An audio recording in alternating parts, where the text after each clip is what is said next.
Hello, good morning student. So today topic is about discuss anthracnose of sorghum.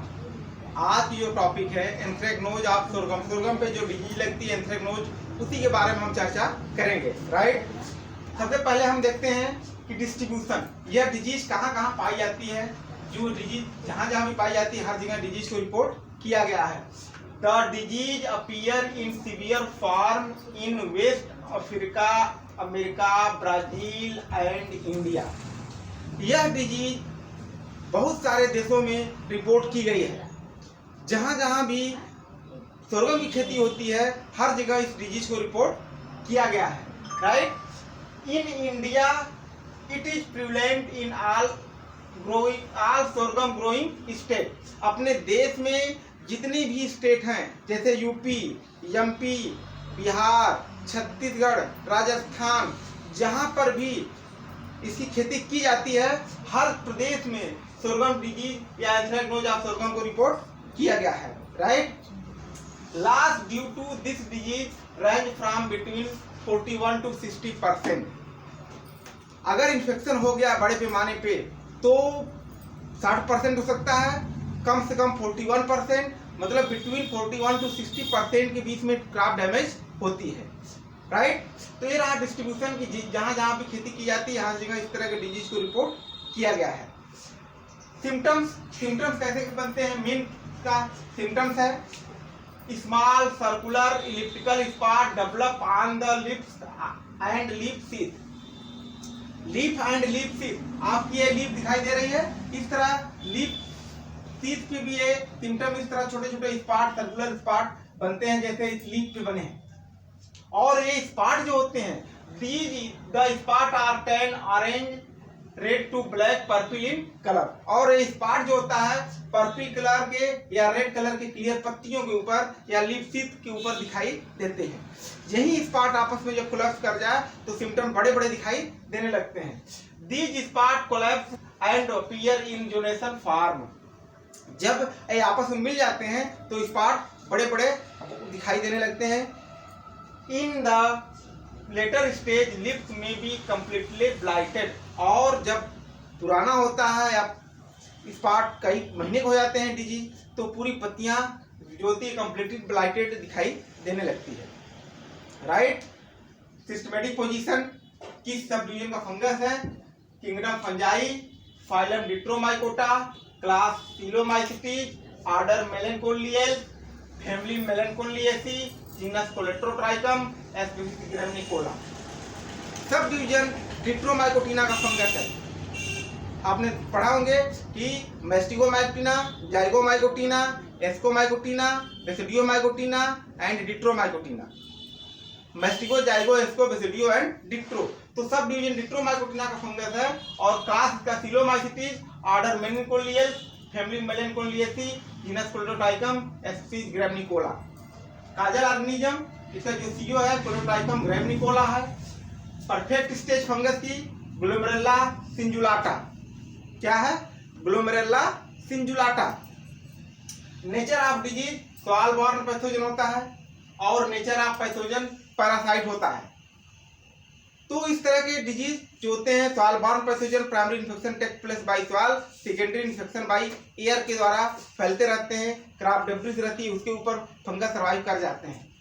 Etiology देखिए, सब division डिट्रोमाइकोटिना fungus है, इसलिए डिट्रोमाइकोटिना जब fungus है तो माइसिलियम ऑलरेडी कैसे होंगे? सेप्टेड होगा, ब्रांचेज होंगे, सिनोसिटिक होगा, इंटरसेलुलर होगा और इंट्रासेलुलर हो सकता है। कोन्डियोफोर बनेंगे, कोनिडिया बनेगा और एसेक्सुअल रिप्रोडक्शन जब एसरगुलाई बनता है, एसरगुलाई में सीटा बनेगा, hair like structure, it is called seta. Seta are septate होते हैं। और सिकल सेफर कोंडिया बनेगी, नॉन सेप्टेड कोंडिया बनती है, 60 कोंडियोफोर बनते हैं। इतने स्ट्रक्चर आपको इटियोलॉजी में लिखने हैं। तो mycelium is septate, branches hyaline to greyish or black in colour. जो माइसिलियम होता है सेप्टेड होता है, ब्रांचेज होगा और ग्रेइश इन कलर के होंगे। The acervuli are dark brown to black in colour. Acervuli जो होता है, acervuli mean asexual fruiting body, asexual fruiting body pycnidia, acervuli, sporodochia and synnemata, 4 प्रकार की सेक्सुअल फ्रूटिंग बॉडीज होती है, जिसमें एक प्रकार की फ्रूटिंग बॉडी एसरबुलाई इसमें बनता है। तो the acervuli dark brown to black in colour, acervuli dark brown colour के बनते हैं। These the theta are long, rigid on branches, theta लंबे लंबे होते हैं, on branches होते हैं। Conidiophore are short, simple, hyaline, crowded and insected, conidiophore short छोटे छोटे होते हैं, और conidia hyaline pink in colour, conidia जो होती है conidia format at the tips of conidiophore, conidiophore के ऊपर कोनिडिया बनती है और पिंक कलर की दिखाई देती है। कोनिडिया अधिकतर स्टिकल शेप होती है, बोथ एंड ऑफ सर्कुलर होता है और नॉन सेप्टेड होता है, जिसको अर्धचंद्राकार भी कहते हैं। इपिडेमोलॉजी, अब इटियोलॉजी के बाद इपिडेमोलॉजी लिखते हैं कि इसमें फंगस ग्रोथ करने के लिए क्या क्या चाहिए। तो secondary spread of the disease take place through conidia, जो सेकेंडरी इन्फेक्शन होता है वो कोनिडिया के द्वारा होता है। कोनिडिया जब बनती है तो फिर एक स्थान से दूसरे क्राफ्ट पे, एक क्राफ्ट से दूसरे क्राफ्ट पे फैलती चली जाती है और इन्फेक्शन होता चला जाता है। The most favourable weather condition for the disease development are 26 to 30 degree centigrade temperature and 100% relative humidity, rain with a wind velocity and cloudy weather, आसमान में बादल छाए रहते हैं और रिलेटिव ह्यूमिडिटी 100% से एबव रहती है और टेम्परेचर 26 to 30 डिग्री सेंटीग्रेड के आसपास जब होता है तो फंगस बड़े पैमाने पे डिजीज पैदा करते हैं। डिजीज के डेवलपमेंट बड़े पैमाने पे होता है और हमारी क्रॉप देखते देखते डैमेज हो जाती है। अब इसको हमको जो इपिडेमोलॉजी है, इपिडेमोलॉजी में आपको रेनफॉल लिखना है, ह्यूमिडिटी लिखनी है, टेम्परेचर लिखना है, यही सब इसमें लिखना होता है कि फंगस को ग्रोथ करने की टेम्परेचर कितना चाहिए, ट्रीटेबिलिटी ह्यूमिडिटी कितनी होनी चाहिए, रेनफॉल कितना होना चाहिए, कितने टेम्परेचर का फंगस किल कर जाता है, कितने टेम्परेचर फंगस का ग्रोथ चेक हो जाता है, ये सब आपको टोटल इपिडेमोलॉजी में लिखना है, जिसमें होस्ट, पैथोजन और इन्वायरमेंट तीनों के बारे में आपको डिस्क्राइब थोड़े थोड़े करने हैं।